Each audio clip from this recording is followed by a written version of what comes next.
Assalamualaikum warahmatullahi ta'ala wabarakatuh. A'udzu billahi minasyaitonir rajim. Bismillahirrahmanirrahim. Alhamdulillahi rabbil alamin. Wassalatu wassalamu ala asyrafil anbiya'i wal mursalin wa ala alihi wa sahbihi ajma'in. Allahumma rabbi shrah li sadri wa yassir li amri واحلل عقدة من لساني يفقه قولي ولا حول ولا قوة إلا بالله العلي العظيم. اللهم انفعنا بما علمتنا وعلمنا ما ينفعنا وعلمنا ما جهلنا وذكرنا ما نسينا. اللهم يسر ولا تعسر رب تمم بالخير.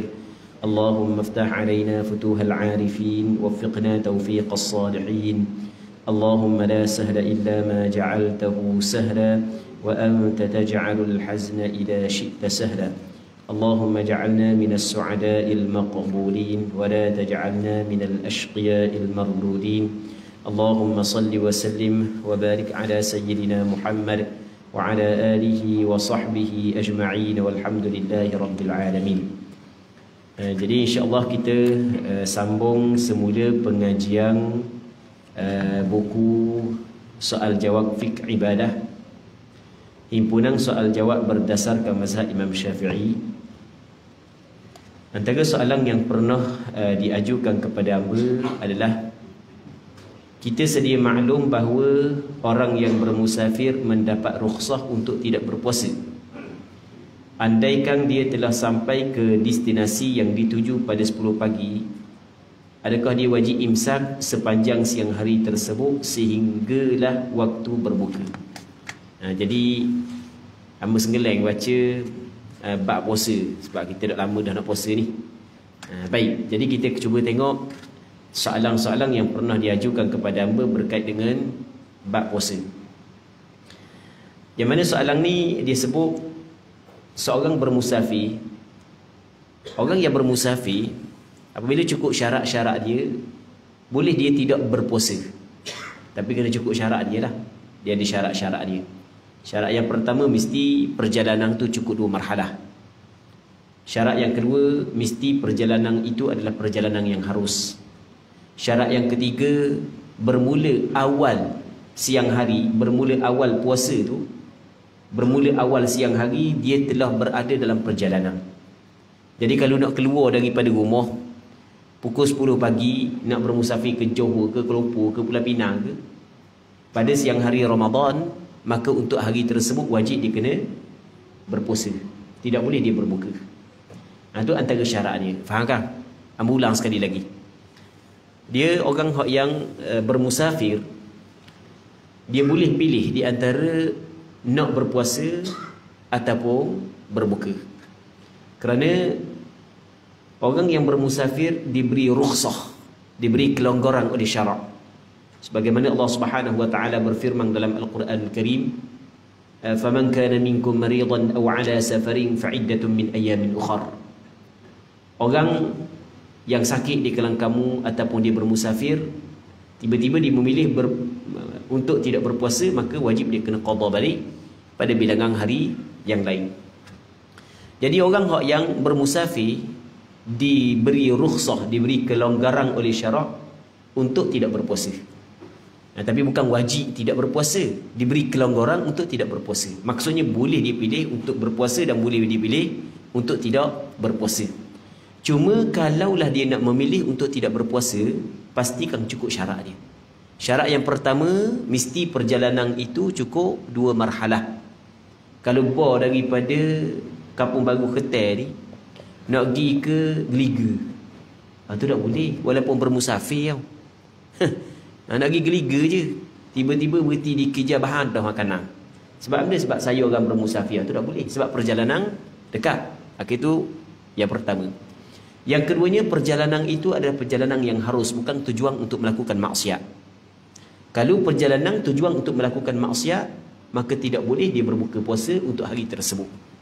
Baik, 2. Yang ketiganya, perjalanan tersebut ataupun dia saat itu keluar daripada rumah dia sebelum daripada masuk waktu puasa. Maksudnya sebelum masuk keluar fajar dia bermusafir dah. Jadi bermakna kalau dia nak bermusafir pada siang hari, pukul 8 pagi ke 9 pagi ke, maka tidak boleh dia berbuka untuk hari tersebut. Kerana pada permulaan siang hari dia diwajibkan berpuasa kerana dia masih lagi berada di kampung dan kewajipan itu berterusak walaupun dia bermusafir pada pertengahan siang hari. Okey, itu di antara syarat yang perlu dipenuhi bagi orang yang ingin berbuka ketika dia berpuasa, ketika bulan Ramadan, ketika wajib ke atasnya berpuasa. Kalau dia nak berbuka mesti kena cukup syarat-syaratnya. Soalan ni dia kata mana? Katakanlah orang tu dia bermusafir, okey, bagi daripada Kuala. Untuk hari itu dia dah puasa, dia memilih untuk tidak berpuasa. Sampai di rumah masih lagi siang hari Ramadan.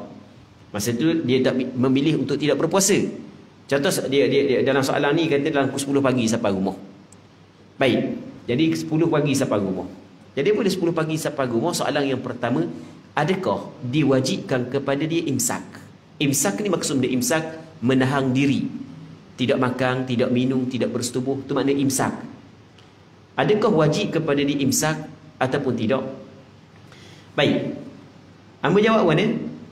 Hamba jawab tidak wajib imsak ke atas individu yang bermusafir setelah dia tiba di destinasi yang dituju pada siang hari. Hal ini jika dia telah mengambil rukhsah berbuka ketika musafir tersebut. Adapun jika dia tidak mengambil rukhsah tersebut, maka dia tetap wajib meneruskan puasa. Jadi orang bermusafir, okey, dia boleh memilih untuk berbuka. Dia terbagi kepada dua. Ada orang yang memilih untuk berbuka, ada orang yang memilih untuk meneruskan puasa. Orang yang memilih untuk meneruskan puasa, apabila sampai kampung dia masih lagi berpuasa, ketika tu tak boleh dah dia nak berbuka. Sebab sampai kampung dah. Yang keduanya, kalau dia memilih untuk berbuka, okey, dia berbuka lah. Sampai kampung, adakah wajib dia saat ni tu imsak? Tak boleh dia nak makan, tak boleh nak minum? Kata ulama, tak wajib. Tidak wajib dia imsak. Hukum imsak hanya sunat sahaja, tidak wajib. Jadi kalau nak makan, tak ada masalah. Tapi jangan makan depan orang ramai pula. Aku ni orang musafir kok. Ikat tok air dalam plastik, ikat tepi, waktu pergi masjid. Tu tak boleh dah. Tu tak kena dah cara. Okey, baik. Lepas daripada tu, hamba kata, kita jawab dah saat ni. Dan perkara ini dinyatakan dalam kitab Nihayatul Muhtaj yang dikarang oleh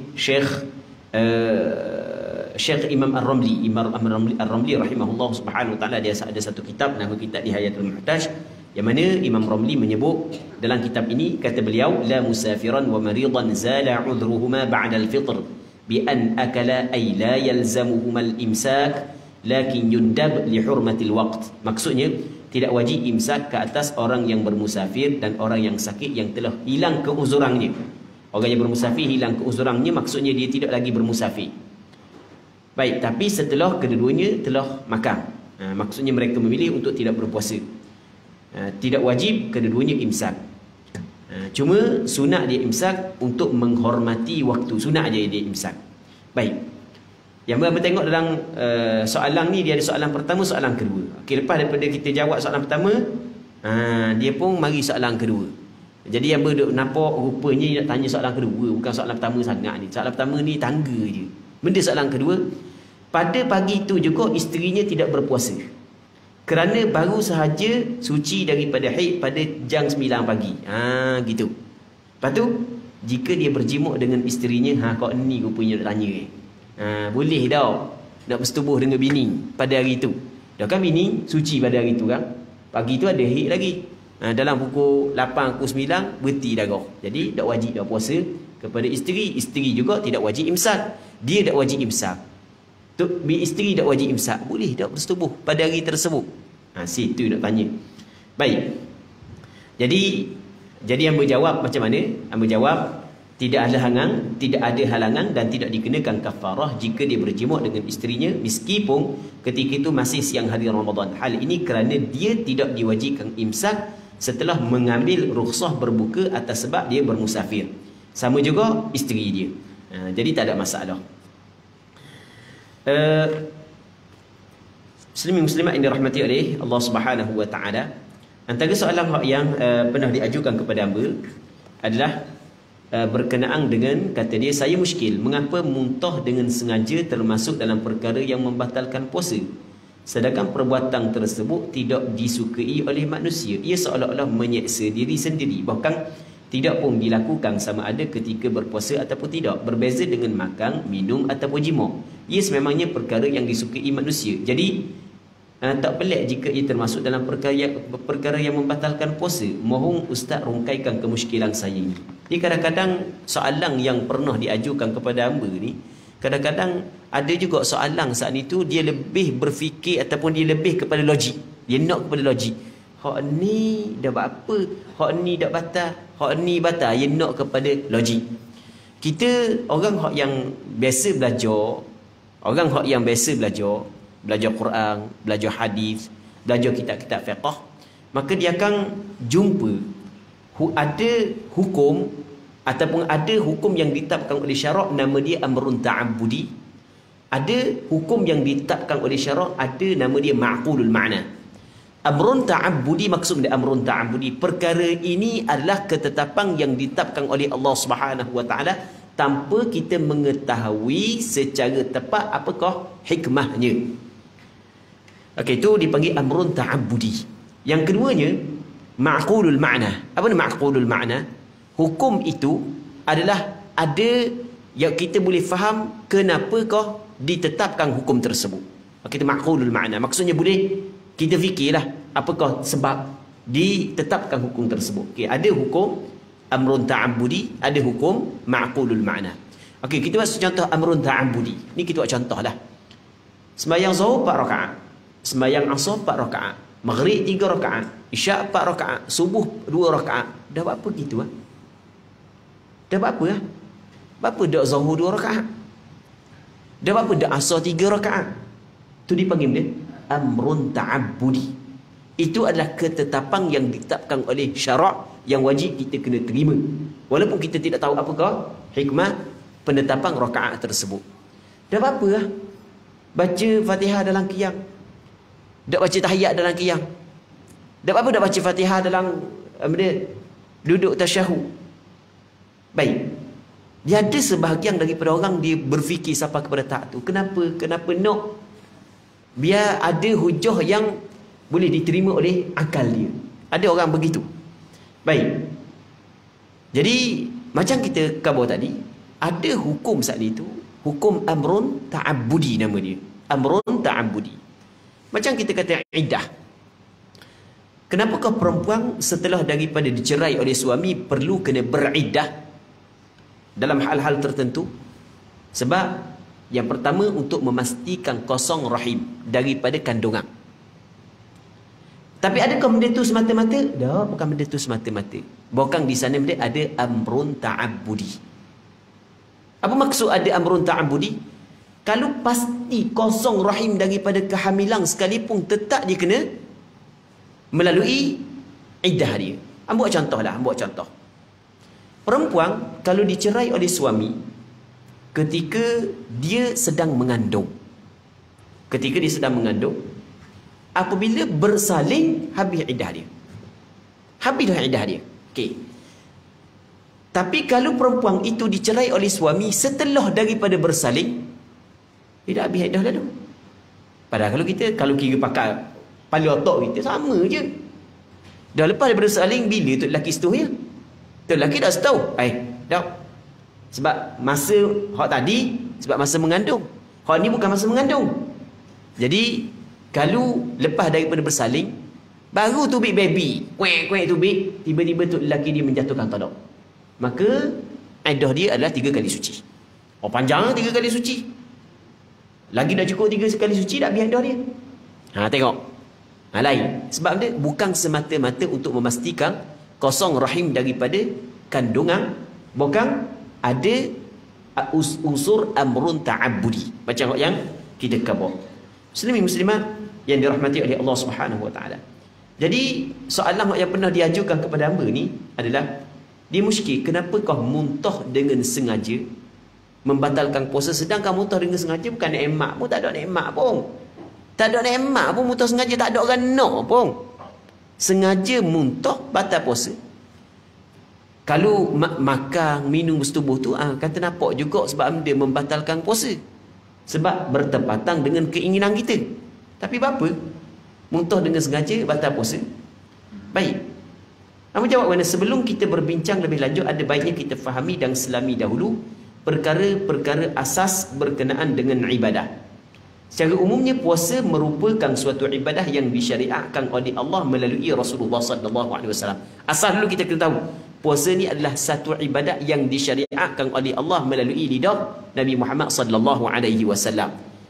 Yang mana disebut dalam Al-Quran pensyariatan je, ataupun dalil pensyariatan ibadat puasa ada dalam Quran dan juga disebut dalam hadis Nabi SAW.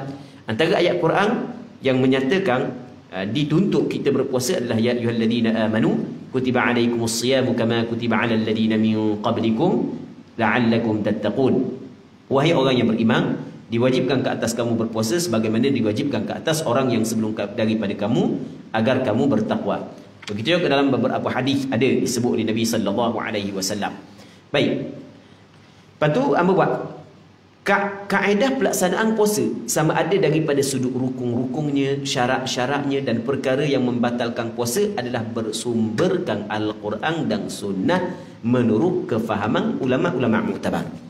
Okey, yang pertama, ibadat puasa adalah ibadat yang disyariatkan oleh Allah Subhanahu Wa Taala melalui lidah Rasulullah kepada setiap hamba-Nya. Okey, itu yang pertama. Cara pelaksanaan puasa itu, bagaimana cara untuk kita melaksanakan puasa juga berdasarkan kepada Quran, berdasarkan kepada hadis menurut apa yang difahami oleh ulama muktabar. Bukan difahami oleh orang awam, bukan difahami oleh ulama biasa, ulama muktabar. Baik. Jadi justru setiap penjelasan berkenaan ibadat puasa yang terkandung dalam Al-Quran atau Sunnah perlu diambil kira selagi ia tidak dinasahkan dan dibatalkan hukum. Tidak kira kita memahami sebabnya ma'qulul makna ataupun sebaliknya amrun ta'abudi. Hal ini sememangnya dituntut syarak seperti mana yang dijelaskan dalam Al-Quranul Karim. Allah Subhanahu wa taala berfirman, ya ayyuhalladzina amanu athi'ullaha wa athi'ur rasul wa ulil amri minkum. Wahai orang yang beriman, taatlah kamu kepada Allah dan taatlah kamu kepada Rasul dan kepada ulil amri, pemimpin dalam kalangan kamu. Dalam ayat yang lain Allah Subhanahu wa taala berfirman, wa ma atakumur rasulu fakhuduhu wa ma nahakum anhu fantahu wattaqullaha innallaha syadidul iqab. Apa yang didatangkan oleh Rasul kepada kamu maka ambillah, dan apa yang dilarang olehnya ke atas kamu maka tinggalkanlah, dan bertakwalah kepada Allah, sesungguhnya Allah Ta'ala Tuhan yang amat keras hukumannya. Seperti yang kita maklumi, muntah dengan sengaja adalah salah satu daripada perkara yang membatalkan puasa. Perkara ini dijelaskan dalam hadis seperti berikut.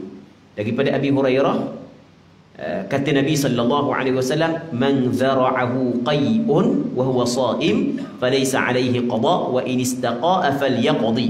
Sesiapa yang muntah dengan tidak sengaja sedangkan dia sedang berpuasa, maka tidak ada qada baginya. Dan sesiapa yang muntah dengan sengaja, maka dia hendaklah mengqada puasanya. Hadis ini diriwayat oleh Imam Abu Dawud, Imam Tirmizi, Imam Ibn Majah dan Imam An-Nasai. Baik. Jadi kesimpulan, muslimin muslimat yang dirahmati oleh Allah Subhanahu wa taala, kita buat kesimpulan, kenapa kau puasa dengan sengaja membatalkan puasa, dia muntah dengan sengaja membatalkan puasa? Jawapannya kerana Nabi SAW yang menyatakan perkara tersebut. Ibadat puasa itu adalah suatu ibadat yang disyariatkan oleh Allah melalui lidah Rasulullah SAW.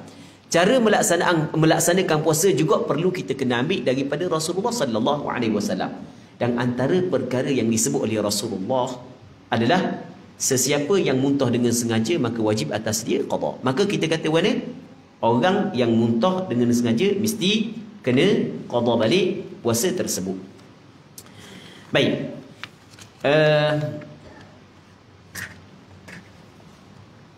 Antara soalan yang pernah diajukan kepada hamba adalah, jika keluar mani tanpa bersetubuh ketika siang Ramadan, adakah batal puasa? Misalnya ia terjadi disebabkan bermesra dan bergurau senda bersama isteri. Seandai batal puasa, adakah hanya diwajibkan qada ataupun turut dikenakan kafarah? Orang pesan dah, Orang tua-tua pesan dah kata kalau nak nikah janganlah bulan Syaban. Kalau hak jenis umur 90 lawang hak 80 hak tu tak ada masalah. Bulan Syaban pun ni mai benda hak lelaki 25 hak puang 21. Allahu Rabbi. Hak lelaki memang jenis nana pula. Orang tua-tua dah nikah bulan Syaban.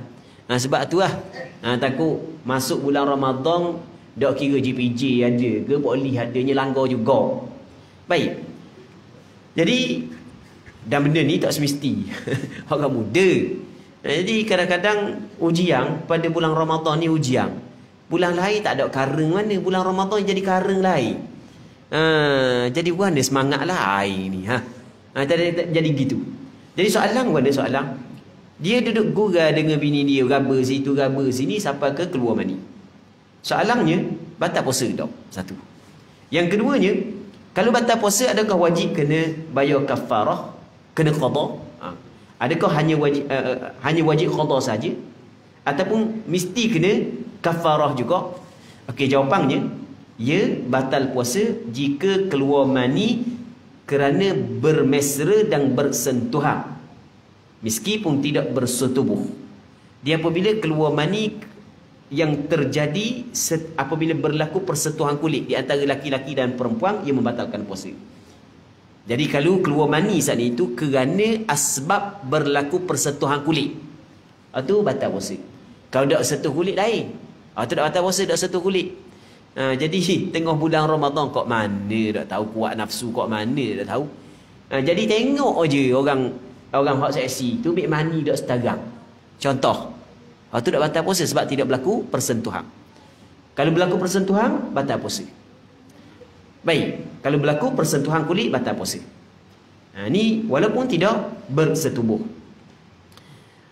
Hal ini dijelaskan oleh Imam Nawawi dalam kitab Minhajul Talibin.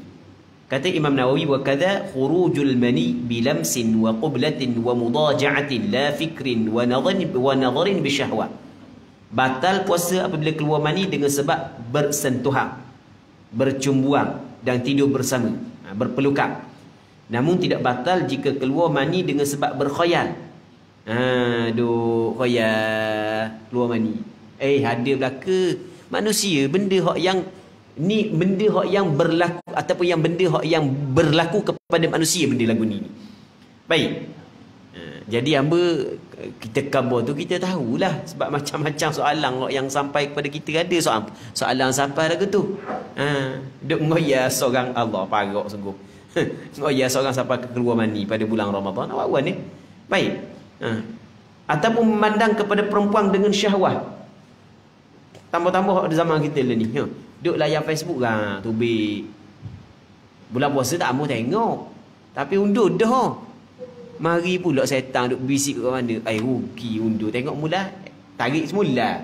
Ni, tarik semula tengok. Baik. Jadi keluar mani. Adakah batal puasa? Kata ulama tidak batal puasa kerana tidak berlaku persentuhan kulit. Bukan. Betul. Kalau tidak berlaku persentuhan kulit tak batal puasa. Kalau berlaku persentuhan kulit maka barulah batal puasa. Begitu yang disebut oleh Imam Nawawi rahimahullah subhanahu wa ta'ala. Baik. Lepas tu kena qada sahaja ke ataupun kena kafarah juga? Jawapannya wajib qada puasa yang terbatal disebabkan keluar mani tanpa dikenakan kafarah, memandangkan ia bukanlah terbatal disebabkan bersetubuh. Kafarah hanya dikenakan ke atas golongan yang terbatal puasanya disebabkan bersetubuh sahaja. Dia hanya kepada lelaki, orang puan ada wajib kena kafarah mengikut mazhab Imam Syafi'i. Imam Nawawi ada menjelaskan perkara ini dalam kitab Minhajul Talibin ketika mengulas berkenaan dengan kafarah. Tajibul kafaratu bi ifsadi sawmi yawmin min Ramadan bi jima'in athima bihi bisababi sawm. Wajib kafarah sebab merosakkan puasa sehari daripada bulan Ramadan dengan jima' yang ia berdosa dengan perbuatan jima' itu kerana puasanya. Baik. Jadi jima' saat itu adalah jima' hak yang menyebabkan batal puasa dan dia berdosa dengan jima' tersebut kerana dia sedang berpuasa. Maka barulah wajib dia kena bayar kafarah. Kalau tidak, tak wajib bayar kafarah. Allah Rabbi. Bab bayar kafarah ni, hamba ingat ada satu cerita tu, ada satu soalan yang pernah diajukan kepada ministeri hanya sekadar perkongsian sahaja, tanpa tanpa nak hina kepada, tanpa adalah perasaan nak hina kepada mana-mana. Tak boleh kita nak hina orang, sebab kalau kita hina orang, maka satu je dosa, yang keduanya bimbang suatu hari nanti Allah Subhanahu Wa Taala uji kita. Baik, ni hanya untuk pengajaran sahaja. Hamba pernah diajukan soalan oleh seorang, hamba royak seorang je, tak detail mana lah. Yang mana dia cerita, dia telefon lah, tanya melalui panggilan telefon. Dia kata dulu masa muda-muda ni Nano, dia dengan tok lelaki dia sama naik je. Jadi bulan Ramadan siang hari pun jadi juga. Tak tahu apa kali. Tak tahu apa kali jadi pada siang hari Ramadan. Jadi dah kat Bromo dah sikit duk dengar siang malam ni, rasa memanglah bertaubat tu bertaubat lah, tapi masih lagi ada hutang. Jadi bagaimana hak yang perlu dia buat? Allah. Bukan sekali, bukan dua kali, banyak kali. Dah kalau sekali 2 bulan, dah kalau kena tak payah banyak, tak 5 kali je. 5 kali. Kali 2 bulan kali 5 kali, jadi 10 bulan. Kat setahun dia kena puasa. Memang jadi tok wali sungguh. Jadi wali sungguh. Baik. Muslimin muslimat yang dirahmati oleh Allah Subhanahu Wa Taala. Saya tahu bahawa jima' ketika siang hari Ramadan adalah diharamkan. Namun jika sekadar bermesra atau mencium isteri, adakah dibolehkan ataupun tetap haram? Jawapannya, boleh mencium isteri pada siang hari Ramadan dengan syarat tidak menyebabkan keluar mani ataupun berlaku persetubuhan. Kalulah tidak menyebabkan keluar mani, tidak menyebabkan berlaku persetubuhan, maka boleh cium isteri pada siang hari Ramadan. Hal ini sebagaimana hadis Rasulullah daripada Umar bin Al-Khattab. Kata Umar bin Al-Khattab, hashashtu yawman faqabbaltu wa ana sha'im.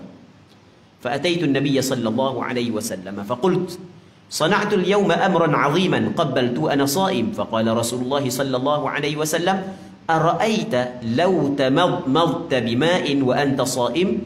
قلت لا بأس بذلك. فقال رسول الله صلى الله عليه وسلم ففيم. Maksudnya, kata Sayyidina Umar, suatu hari aku benar-benar ceria dan gembira, jadi semangat molek hari itu, lalu aku mencium isteriku sedang aku berpuasa. Jadi semangat molek hari tu. Jadi semangat molek cium bini dak setara masa sedang berpuasa. Lalu aku datang kepada Rasulullah dan berkata, hari ini aku telah melakukan hal yang besar. Aku mencium isteriku sedangkan aku sedang berpuasa. Aku melakukan benda yang besar ni, wahai Rasulullah, nyesal ni. Mari jumpa dengan Rasulullah. Khabar kepada Rasulullah. Rasulullah sallallahu alaihi wasallam pun bersabda, apa pendapatmu jika kamu berkoma-koma dengan air ketika kamu sedang berpuasa? Jadi kalau mu koma dengan air ketika sedang berpuasa, pandanganmu dia? Aku, yakni Umar, menjawab, tidak mengapa hal tersebut. Maksudnya tak batal puasa, berkoma. Telang tu baru batal puasa. Maka Rasul bersabda, maka mengapa masih bertanya? Jadi kalaulah cium sahaja tak batal puasa. Hak yang tak boleh adalah bersetubuh. Sebagaimana minum air batal puasa. Tapi kalau letak air dalam mulut tanpa telang air, maka tak batal puasa. Okey, jadi pada asalnya boleh. Maksudnya ia tidak membatalkan puasa. Namun jika dibimbangi perbuatan tersebut akan menyebabkan keluarnya mani atau berlaku persetubuhan, maka hukumnya adalah makruh tahrim menurut pandangan mazhab Imam Syafi'i. Jadi kena tengoklah. Main kalau masuk apa dia cium ni, takutnya pergi masuk gia dak sekarang. Dan awak-awak ni jadi kareng macam kita khabar gitu, dia tekah kadang-kadang apabila kita duduk dalam suatu ibadat ni, dia ujian tak sama dengan orang hak yang dak duduk dalam ibadat. Kalau duduk dalam ibadat dia ada ujian lain. Hamba ingat hak nakalnya, hamba hari tu pernah bawa satu jemaah buat umrah. Jadi kita lepas daripada berniat ihram tu, kita pesan, kita gurau je. Kita pesan, kata jadi hak yang duduk dengan bini, suami isteri tu atas dalam bah, berhati-hatilah, moleklah. Lama kan benda mari perasaan lain kan, pegang bini, naik syahwat, tu tak boleh berlaku ketika kita sedang berihram. Ada seorang pokcik tu. Seorang pokcik. Dah lah dia cerita kuat pula suara. Dia kata, betul Ustaz Kaboy. Kara rasa lain duduk sini. Dia ayat gitu tu, sebut kara tau. Kara rasa lain Ustaz. Ngelah habis tu timbang. Dah. Dah orang ni. Ujian lah tu. Jadi, sama juga pada bulan Ramadan. Jadi kalau cium bini saat itu boleh menimbulkan syahwat yang boleh membawa kepada keluar mani ataupun berlaku persetubuhan, maka hukum cium ketika itu adalah haram untuk sekat supaya tidak terjadi benda yang dilarang oleh agama. Batal puasa. Hal ini sebagaimana yang dijelaskan oleh Imam Nawawi dalam kitab Minhajul Talibin. Kata Imam Nawawi rahimahullah, wa tukrahul qublatu liman harrakat syahwatuhu.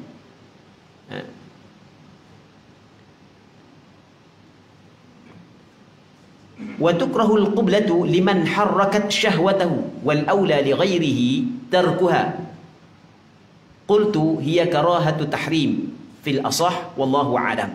Kata Imam Nawawi, cium hukum makruh bagi individu yang dengan perbuatan tersebut dapat menaikkan syahwatnya. Namun yang lebih utama bagi individu yang perbuatan tersebut tidak menggerakkan syahwatnya adalah untuk meninggalkan cium tersebut.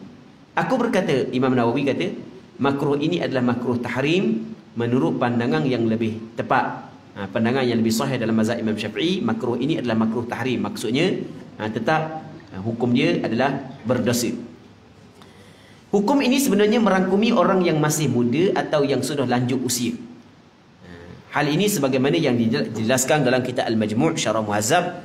Kata Imam Nawawi, tukrahul qublatu ala man harrakat syahwatahu wa huwa sha'im wa la tukrahu li ghairi lakin al-awla tarkuha wa la farqa baina asy-syaikhi wasy-syabbi fi dhalik fal-i'tibaru bi tahrik asy-syahwati wa khawf al-inzal fa in harrakat syahwata syabin aw syaikhin qawiyyin kurihat wa illam tuharrikha li syaikhin aw syabin dha'ifin lam tukrah wal awla tarkuha. Cium makruh bagi individu yang dengan perbuatan tersebut dapat menaikkan syahwatnya, sedangkan dia berpuasa, dan tidak makruh bagi individu yang perbuatan tersebut tidak menaikkan syahwatnya. Namun yang lebih utama adalah meninggalkan perbuatan tersebut. Dalam hal ini tidak ada perbezaan antara orang muda dan orang tua. Tak ada perbezaan antara orang muda dengan orang tua. Tapi kalau kita tengok dalam hadis, ada seorang sahabat mari jumpa dengan Rasulullah, ditanya Rasulullah tentang cium isteri ketika sedang berpuasa. Maka Rasulullah bagi rukhsah kepada beliau, boleh cium. Lepas tu mari pula orang yang kedua tanya Rasulullah untuk cium isteri pada bulan puasa. Rasulullah tidak bagi. Kata sahabat yang meriwayatkan hadis tersebut, tiba-tiba aku melihat orang yang Rasulullah bagi izin itu adalah orang tua, orang yang Rasulullah tidak bagi izin adalah orang muda. Ulama fiqh dia bukan melihat kepada muda dan tua, tetapi dia melihat kepada kenapa Rasul melarang dan kenapa Rasul mengizinkan. Sebab orang muda ni dia laju, maka Rasul sekat dulu lagi. Orang tua tak ada masalah dah, maka Rasul bagi kelonggaran. Jadi ulama melihat kepada alasan, sebab. Maka daripada sebab inilah kata ulama, kalau orang muda memang ada orang cek tau, macam orang tua kau, okey, tak ada masalah, boleh. Tapi kalau orang tua, hoi, tak boleh main. Dia ni macam orang muda, tukar alih tiap-tiap hari madu pula, telur ayam kampung lagi, sebagai contoh. Macam orang muda dia ni. Baik, maka orang ni tak boleh. Tak sama dengan orang tua yang lain. Dia tengok menggerakkan syahwat ataupun tidak. Baik.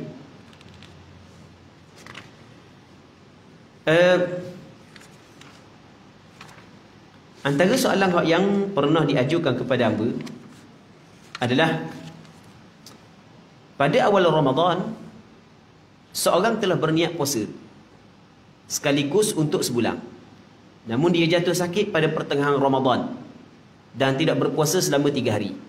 Setelah dia sembuh dan dia hendak kembali puasa, adakah dia perlu berniat semula ataupun niat puasa sebulan pada awal Ramadan masih dikira sah? Okay, kita bab ni kita kena bincang bab lain dulu, lepas tu nanti kita akan jawab bab ni.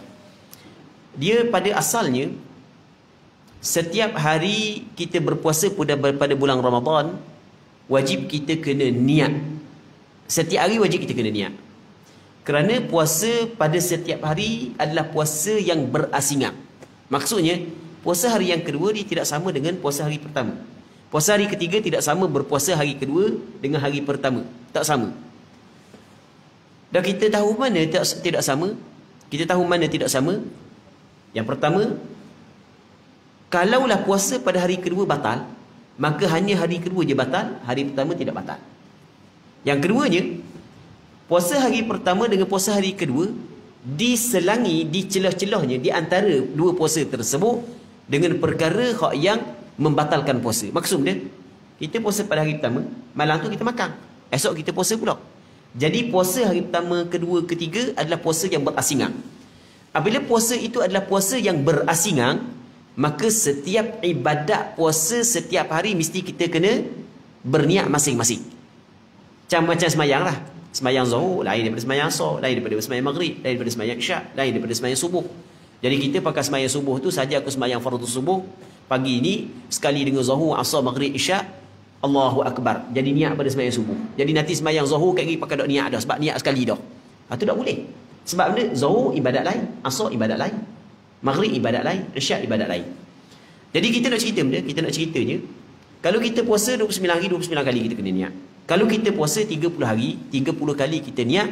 Ini adalah pandangan majoriti, kebanyakan ulama fiqh. Pandangan mazhab Imam Syafi'i, pandangan mazhab Hanafi dan pandangan mazhab Hanbali. Ini pandangan majoriti ulama fiqh. Namun ada sebahagian daripada ulama fiqh, iaitu pandangan mazhab Maliki. Mereka berpandangan bahawasanya memadai. Berarti mulai memadai satu niat untuk puasa yang wajib dilakukan secara berturut-turut. Mengikut mazhab Maliki, memadai satu niat untuk puasa yang wajib dilakukan secara berturut-turut. Itu mengikut mazhab Maliki. Dia kata memadai, bukan mesti wajib. Dalam mazhab Maliki bukan wajib, memadai. Dan mazhab Maliki kata walaupun memadai, tapi lebih comelnya setiap hari kita kena berniat untuk meraihkan khilaf, untuk ra'i khilaf, untuk jaga khilaf ulama, untuk keluar daripada khilaf. Baik.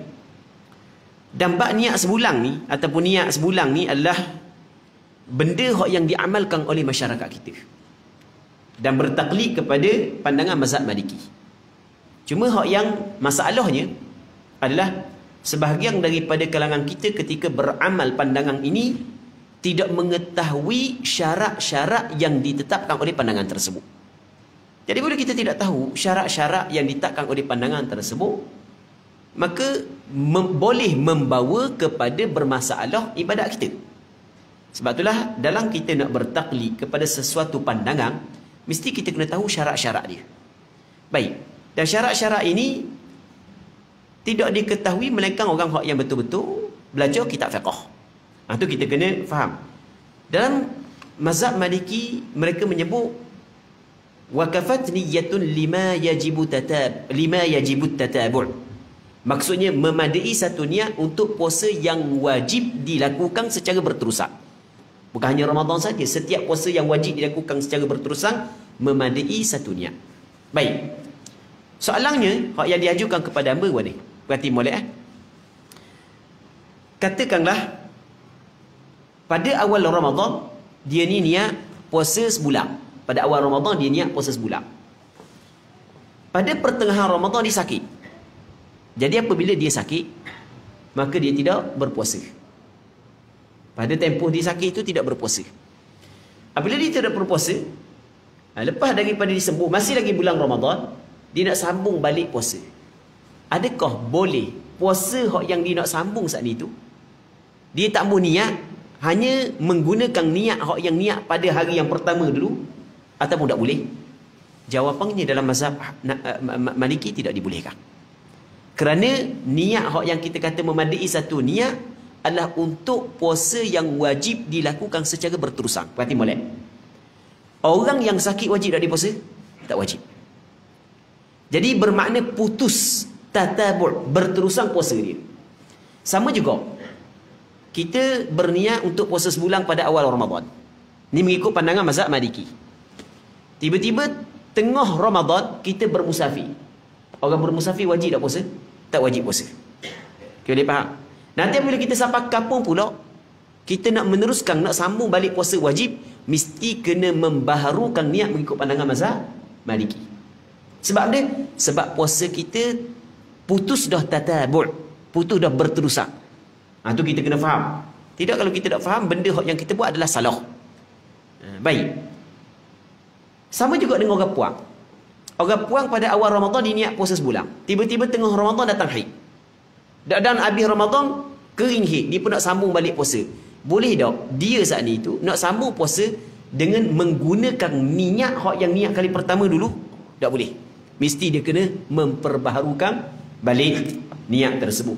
Dan benda ni katanya hak yang berjawab menurut mazhab Maliki, apabila terputus sahaja puasa yang disyaratkan untuk dilakukan secara berterusan seperti puasa Ramadan atau selainnya, maka wajib untuk memperbaharui semula niat tersebut. Hal ini seperti yang dinyatakan dalam kitab Mawahibul Jalil fi syarhi Mukhtasar Al-Khalil, ni kitab mazhab Maliki. Fafuhima min qawlihi bi ifsadi as-sawm annahu law fasada sawmu yawmin min Ramadan aw min as-siyam alladhi yajibu tatabu'uhu fa inna hukma an-niyyati yanqati' walau kana bil fitri fihi nasiya wa la budda min tajdidiha lima baqiya minhu wa qad sarraha بذلك في التوضيح وقال إنه إذا انقطع التتابع بفطر لمرض أو حيض أو سفر أو نسيان فإنه يلزمه تجديد النية على المشهور.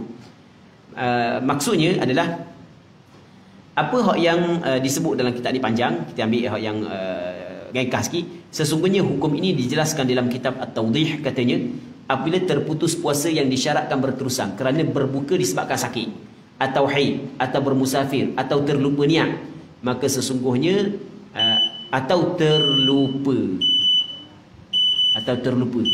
Baik, maka sesungguhnya dia wajib memperbaharui niat menurut pandangan yang masyhur. Jadi itu kita kena ingatlah.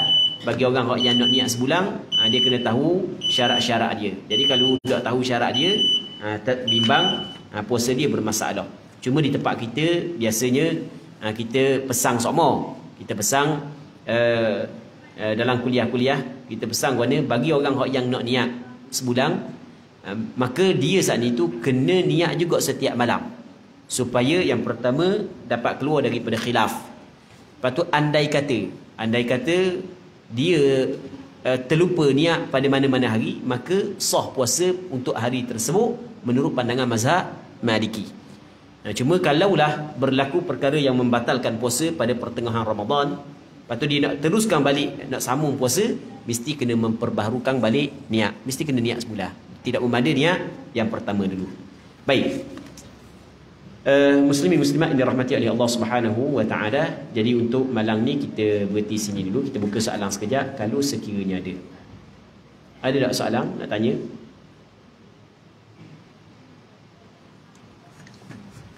Tak ada tak ada orang nak berhenti ya. Tak ada salah. Tak ada orang berhenti. والله سبحانه وتعالى أعلى وأعلم. اللهم حققنا باتباع نبيك محمد صلى الله عليه وسلم ظاهرا وباطنا.